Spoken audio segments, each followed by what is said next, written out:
April Laurie Blackburn, and it's Natural Landworks.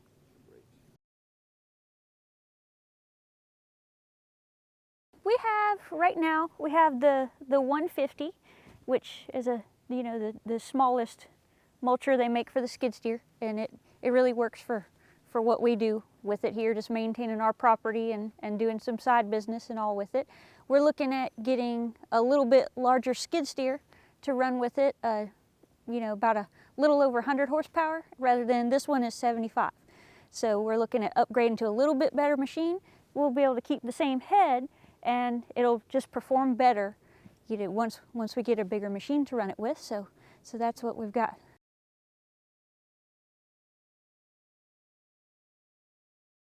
This combination with this machine and this head, one thing I like is it's lightweight. You don't need a huge truck to tow it around.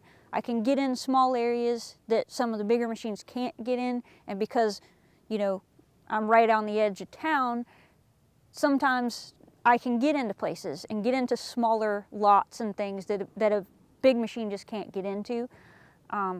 It has enough power to do anything I've wanted to do so far. It's not going to do it as fast as a big machine, but it's just a trade-off. It's like I said, I can go into small places and work in between where they want to keep a lot of the larger trees. I can get in between those and work my way around and stuff like that. So.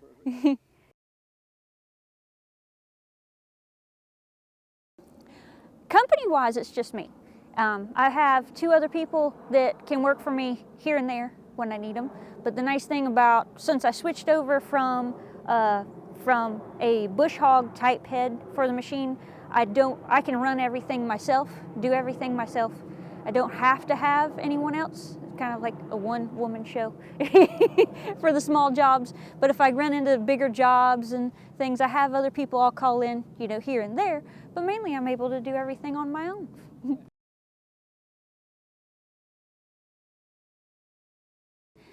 This area is swampy, best I can describe it, which is a nice thing about having a small machine. It allows you to get into places that, I have the wider tracks on my machine, so I can get into places that tractors might get bogged down, get stuck in the mud. I can also get under a lot of the oak trees, have a lot of low limbs people like to keep, because they're beautiful oak trees and all that. But with this, we used to run tractors with bush hogs. And with this one, we found we can get in places we can't get in with the tractors, and with the tracks, it'll really float. It's not a terribly heavy machine, so I can get into a lot of small places that bigger, heavier equipment can't get into.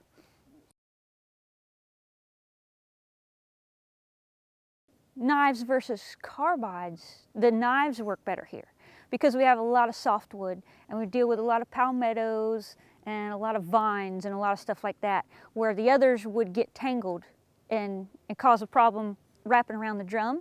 As long as I keep my knives nice and sharp, I cut through rather than get it twisted up.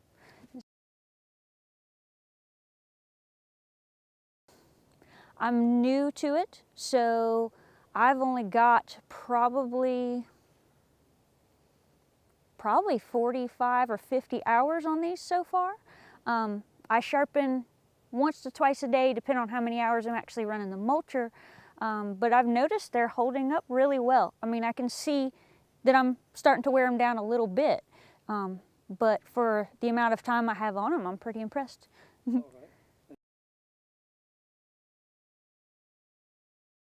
Most calls I get are people either that have had property they've just let sit for a long time, they're finally ready to use it, they want to clear out a spot and put in a home, they realize they haven't bush hogged, they haven't maintained it in several years, it's just they can't handle it with, a mower. So that's mostly the type of calls I get.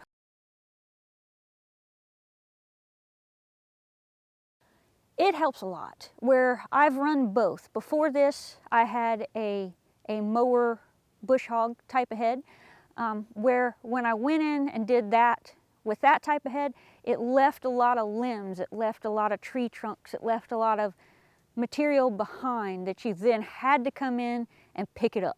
So that either, you know, they had to hire me to bring in a couple extra people, go back, pick all that stuff up, pile it up, then they had to burn it or haul it off. Or a lot of people want to do it on their own, but that still leaves a lot of manual labor for them to deal with. So with this, I can come in, mulch it down, and we're done.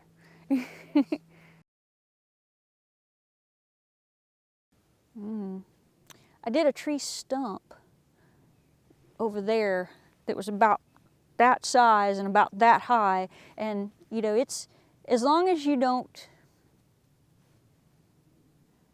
pay attention to what you're doing, you can pretty much do anything. You just have to work at it.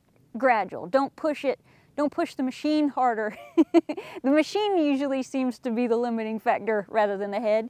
Don't overwork the machine, but if you've got, you know, if you're careful about what you're doing and you just work at it little by little until you've got it, you know, mulched down, you can pretty much do whatever you want.